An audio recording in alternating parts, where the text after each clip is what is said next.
चिरंजीव वेदांत कुमार जी एवं सिद्धांत कुमार जी, मंचस्थ महानुभाव,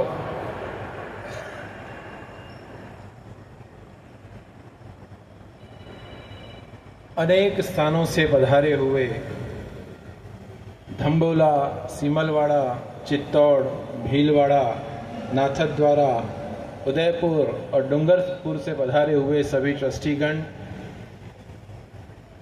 कांकरोली के विभिन्न समाज के सभी श्रेष्ठीगण एवं कांकरोली के नगरजन,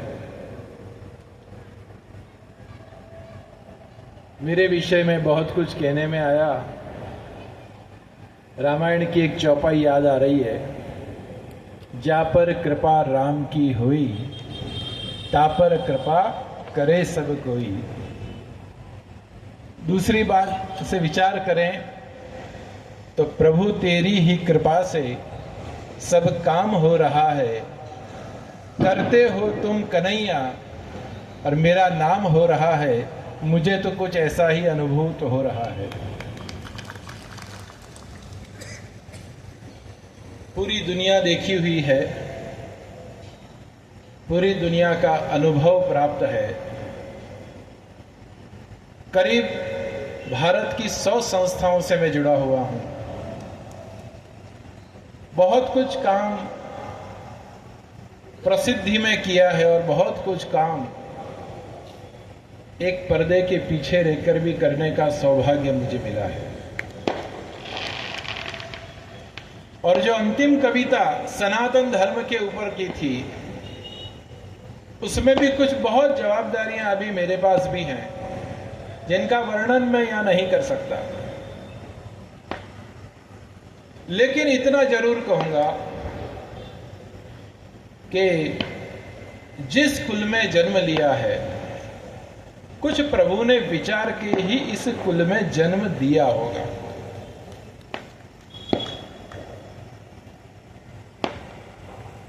और महाप्रभु श्री वल्लभाचार्य जी का एक वचन है, नाश्रितो वल्लभाधीश न च दृष्टा सुबोधिनी, न राधी राधिका नाथो वृथा तज्जन्म भूतले। प्रभु का जिसने स्मरण नहीं किया, प्रभु के जिन्होंने चरण नहीं पकड़े, उसका इस जीवन में इस भूतल पर आना व्यर्थ है। समस्याएं तो अनेक हैं, फिर परिवार की हो, समाज की हो, राष्ट्र की हो, सरकारों की हो, अनेक समस्याएं हैं, पर हर समस्या का समाधान प्रभु के चरणों में है। कांकरोली वासियों को तो समस्या की सब पता है, कितनी कितनी समस्याएं, न जाने क्या क्या समस्याएं, परंतु जा पर कृपा राम की हुई, ता पर कृपा करे सब कोई। वास्तव में पूज्य पितृचरण के मार्गदर्शन में पढ़ने का सौभाग्य मिला, अनेक विषयों में पीएचडी करने का सौभाग्य मिला, अनेक यूनिवर्सिटियों में प्रवचनों का सौभाग्य मिला, और विशेष रूप से वर्ल्ड पार्लियामेंट ऑफ रिलीजन में जाने का सौभाग्य मिला। मैंने पिछली बार भी एक प्रसंग कहा था कि वहां मेरे नाम का कागज उड़ गया, एमओसी के हाथ से कहीं उड़ गया। अब उसको लास्ट नाम याद रह गया, कांकरोली वाले। तो उसने माइक से अनाउंस किया, कह रहे भाई कांकरोली से जो आए हैं वो मंच पे उपस्थित हों। तब मुझे लगा कि कांकरोली का नाम दुनिया के उस पटल तक पहुंचा, और दुनिया में दो चीज याद रहती है, एक जन्मभूमि, एक कर्मभूमि और एक मातृभूमि।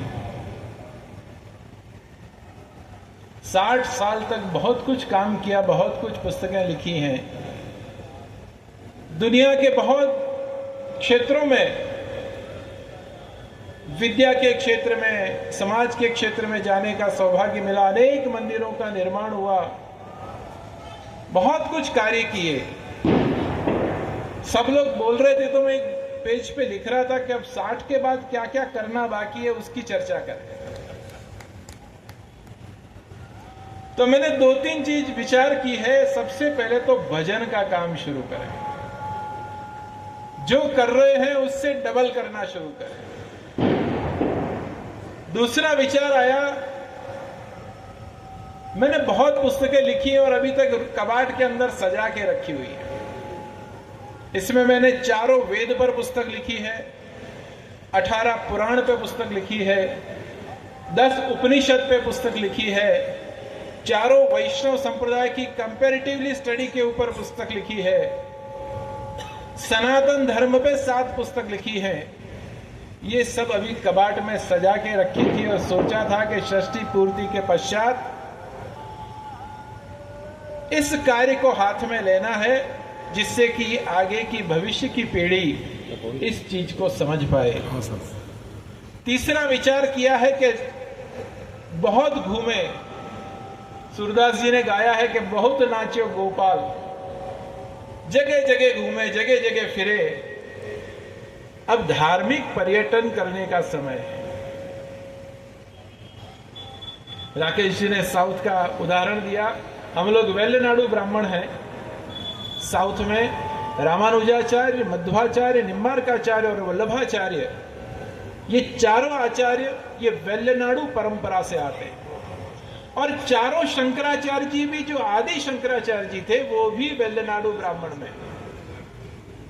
तो मैं उस सौभाग्यशाली वंश का हूं कि जहां सभी धर्म, सनातन धर्म के प्रधान आचार्य वो हमारे कुल में ही जन्मे। दूसरा विचार किया है कि अब कुछ अनुभव ज्यादा हो गया है, तो कुछ लेखन कार्य ऐसा करें जिससे कि इस राष्ट्र की भूमि को, वैसे मैंने पाथेय कर्ण में भी बहुत लेख लिखे हैं, उसमें एक लेख लिखा था, मैंने कहा मुझे हिंदुस्तान चाहिए। कोई कह रहा है आसाम दे दो, कोई कह रहा है पंजाब दे दो, कोई कुछ मांग रहा है, कोई कुछ मांग रहा है। हालांकि अभी तो हमारा राष्ट्र बहुत मजबूत, पर मैंने उस समय में वो लेख लिखा था कि हमें हिंदुस्तान चाहिए, और बड़ी खलबली मच गई थी उस लेख से। फिर पिताजी ने कहा कि भाई ये विषय अभी मत छेड़ो, तुम बहुत बच्चे हो। तो आज मुझे लग रहा है कि अब बचपने से एक स्टेप आगे बढ़ा हूं, तो उस दिशा की तरफ भी जाने का एक प्रयास अवश्य करना है। और विशेष रूप से एक शेर याद आ रहा है कि जिंदगी खत्म हुई तब जीने का मजा आया, और शमा बुझ गई तब महफिल में रंग आया, और मन की मशीन ने ढंग से चलना सीख लिया, तो हाथ पैरों के कलपुर्जे में जंग आया। तो प्रभु से यही अभ्यर्थना है कि शरीर को स्वस्थ रखे, मन को स्वस्थ रखे। देशकाल परिस्थिति तो दिन प्रतिदिन परिवर्तित होने वाली है। हिंदू राष्ट्र को बचाना भी एक बहुत बड़ा संकल्प है, लेकिन ये सब परिस्थितियों के बीच में भी अगर कृपा प्रभु की नहीं हुई तो इस जगत की एक पत्ती भी हिलने के लिए सक्षम नहीं। तो मैं प्रभु से यही प्रार्थना करूंगा कि स्वस्थ मन रखे, स्वस्थ शरीर रखे, और धर्म की, राष्ट्र की और पुष्टि संप्रदाय की सेवा का सौभाग्य प्राप्त हो। मुझे याद है मेरे दादाजी श्री ब्रजभूषण लाल जी महाराज जी उस संप्रदाय की एक ऐसी धरोहर थे जिन्होंने पूरे संप्रदाय में कांकरोली कांकरोली कांकरोली को प्रस्थापित किया। प्रभु द्वारिकाधीश की इस नगरी को पूरे विश्व में, पुरोहित साहब ने बहुत बढ़िया बताया कि एक परिवार वैष्णव हुआ। मैं पुरोहित साहब से भी कहना चाहूंगा कि आपके पिताश्री ने मेरे पिताश्री को पढ़ाया। मैंने बहुत चुन चुन के आज व्यक्ति पसंद किए हैं कि जो यहां बैठे हुए हैं। दूसरा आनंद का विषय है कि पूरे राजस्थान के जीएसटी के अध्यक्ष भी यहां अभी उपस्थित हैं। अंतर्राष्ट्रीय पुष्टि मार्गीय वैष्णव परिषद राजस्थान के अध्यक्ष भी यहां उपस्थित हैं, अनेक मंदिर के ट्रस्टी भी यहां उपस्थित हैं। तो मैं सबको यही कहना चाहूंगा कि अब धर्म के लिए समय बहुत विपरीत आने वाला है, और मुझे बड़ा आनंद है कि आज के इस युवा पीढ़ी को इस मंच तक लाने के लिए पूर्वाचार्यों ने बड़ी कृपा की है। बाकी इस पीढ़ी के व्यक्ति धर्म के नाम से दूर भगते, और मुझे बड़ा आनंद है कि छोटे बाबा जो हैं वो मोटिवेशनल स्पीकर हैं, दुनिया भर में मोटिवेशनल स्पीच भी देते हैं, बहुत अच्छी पुस्तकें लिखी हैं उन्होंने, और बड़े बाबा हैं वो वैदिक संस्कृति के बहुत अच्छे जानकार हैं। दोनों का अपना अपने विषय में, और सबसे बड़ा आनंद का विषय यह है कि मैंने वर्ल्ड पार्लियामेंट ऑफ रिलीजन छोड़ दी और इन दोनों बच्चों को वर्ल्ड पार्लियामेंट में मैंने आगे कर दिया है। और कल मैंने इनको एक चीज और बताई है। लक्ष्यराज सिंह जी का एक 6 साल का बच्चा, उसमें जो विनम्रता थी, उसकी जो भावना थी, उसकी जो ठाकुर जी के प्रति श्रद्धा थी, उसकी जो गुरु के प्रति श्रद्धा थी, और उसके अंदर जो धीरज थी, मैंने कहा कि अपने बच्चों को भी ये ट्रेनिंग देना बहुत जरूरी है। आज बच्चों के पास संयम नहीं है, उसके 2 कारण मेरी दृष्टि में। एक, भगवद सेवा भगवद स्मरण से वो विमुख हैं, और दूसरा, माता पिता की व्यवस्थित पद्धति को उनको समझाया नहीं गया है। और अब मुझे लग रहा है वो समय आया है, अनेक संस्थाएं, अनेक व्यवस्थाएं अपने अपने कार्य में लग चुकी हैं, और हमारा राष्ट्र, हमारा धर्म, हमारी संस्कृति, हमारी सभ्यता, ये सभी बहुत सुरक्षित होने की तैयारी में है। तब मैं आपसे यही कहना चाहूंगा कि कांकरोली शरीर शायद दुनिया के किसी कोने में हो, लेकिन आत्मा कांकरोली में है। कहीं भी जाएंगे लेकिन कहलाएंगे कांकरोली वाले। यहां रहेंगे तो भी, और यहां नहीं रहेंगे तो भी। तो मुझे लग रहा है कि कांकरोली में भी बहुत कुछ कार्य करने के लिए हमने 10 साल का मास्टर प्लान बनाया है। प्रभु ने चाहा तो उसमें हम आगे बढ़ेंगे। मैं कोई डिक्लेरेशन नहीं करने चाह रहा हूं, क्योंकि बड़ी समस्याएं सब हैं। मैं कह दूं कि ये करूंगा और कल उठ के नहीं हुआ तो आप मुझे पूछने आओगे कि क्यों नहीं हुआ। लेकिन मैं इतना निश्चित रूप से कह रहा हूं कि 60 साल समाज के लिए होते हैं, और बाकी के वर्ष भगवत कार्य और समाज को स्थापित करने के लिए होते हैं। तो उस अवस्था की तरफ जब महाप्रयाण शुरू हो चुका है, तो प्रभु इतनी अच्छी प्रेरणा प्रदान करें, उतना स्वास्थ्य अच्छा रखें कि ये सब कार्य में भी पूर्णता और सफलता प्राप्त हो। और आए हुए सभी ट्रस्टियों को मैं बहुत बहुत धन्यवाद देना चाहूँगा। मंचस्थ महानुभावों को बहुत बहुत धन्यवाद देना चाहूँगा। एक से एक बढ़ के हैं, किसका नाम लूँ और किसका नहीं लूँ। भगवती लाल जी हमारे, जिन्होंने 3 पीढ़ी को देखा है, पूज्य पितृचरण का पूरा कार्यकाल अधिकारी के पद पे आप आसीन रहे और अभी भी कार्यकाल में चल रहे हैं। ऐसे सभी महानुभाव, राकेश जी तेलंग, उन्होंने साइकिल की बात की। राजेश्वरी बहू जी, वो हमारे बहन थे नाथक द्वारा, उनकी एक लेडीज साइकिल में चलाना सीख रहा था, तब राकेश जी पीछे से पकड़ के चलते और मैं वो साइकिल चलाता। वो दिन भी आज याद आ रहा है। तो कांकरोली तो कहीं न कहीं लगा है, वो राकेश जी के रूप में हो, भगवती लाल जी के रूप में हो, प्रमोद जी के रूप में हो, सुनील जी के रूप में हो, या सांचियार जी के रूप में हो, किसी न किसी रूप में कांकरोली तो है ही। और वो कांकरोली प्रभु बरकरार रखे, यही उनके चरणों में अभ्यर्थना करता हूँ। विशेष कुछ नहीं कहना। मैं तो यही कहूँगा कि सर्वे भवन्तु सुखिना, सभी सुखी हों, सभी संपन्न बने, और सब अपने जीवन में अध्यात्म में उच्च स्थान प्राप्त करें। यही अभ्यर्थना आज के दिन कहना चाहूँगा। दोनों बच्चों को भी अध्यात्म में सबसे ज्यादा कार्य करने की मैं आज के दिन सलाह देना चाहूंगा। अध्यात्म में, पूजा में, पाठ में, सेवा में, स्मरण में, चिंतन में, वंदन में और भक्ति के अंदर अपने जीवन को समर्पित करो। नहीं तो ये संसार, हमारे महाप्रभु जी ने अंतिम समय में जब हनुमान घाट के ऊपर आप विराजमान थे और गंगा जी में जब प्रवेश करने की शुरुआत हुई तो महाप्रभु जी के दो पुत्र थे, गोपीनाथ जी और गोसाई जी। उन्होंने पूछा महाप्रभु जी से कि अब हमारा कार्य क्या है। तब उन्होंने एक श्लोक लिखा, 3.5 श्लोक लिखे उन्होंने।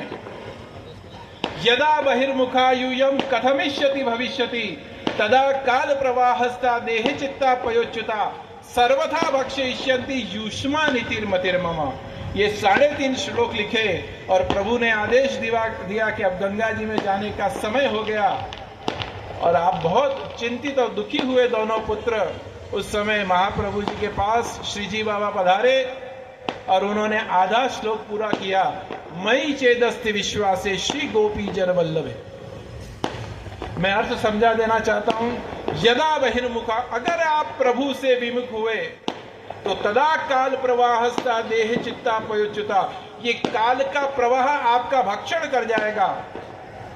तदा काल प्रवाहस्ता देह चित्ता पयोच्युता सर्वथा भक्षयिष्यन्ति, आप किसी भी लायक नहीं रहेंगे, पूरे भक्षण इस काल के प्रवाह में हो जाएंगे। तदा काल प्रवाहस्ता देहे चित्ता पयोच्युता सर्वथा भक्षयिष्यन्ति युष्मा नीति मतिर्मम। ये मैं मेरे मत के अनुसार तुमको समझा रहा हूं। ये बात श्री महाप्रभु जी ने जब कही, उसके बाद श्री जी बाबा वहां पधारे हैं और उन्होंने आधा श्लोक लिखा, मयि चेदस्ति विश्वासे श्री गोपी जन वल्लभ। श्री जी बाबा ने कहा कि श्री महाप्रभु जी पे तुम भरोसा रखो, पूर्ण विश्वास रखो। महाप्रभु जी ही इस संप्रदाय को, इस धर्म को, इस भक्ति मार्ग को आगे ले जाने के एकमात्र प्रतीक समान है। और जब उनमें विश्वास किया, जब उनमें भरोसा रखा है, तो आज 548वां महाप्रभु जी का उत्सव 2-3 दिन पहले ही पूर्ण हुआ। तो मैं कहना चाहूंगा, इन बालकों पर भी ऐसी कृपा हो कि महाप्रभु श्री वल्लभाचार्य जी, श्री यमुना जी और श्री द्वारकाधीश प्रभु और श्री जी बाबा की पूर्ण कृपा हो और इस क्षेत्र में भी वो आगे बढ़े, ऐसी मैं प्रभु के चरणों में प्रार्थना रखता हूं। आप सभी यहाँ उपस्थित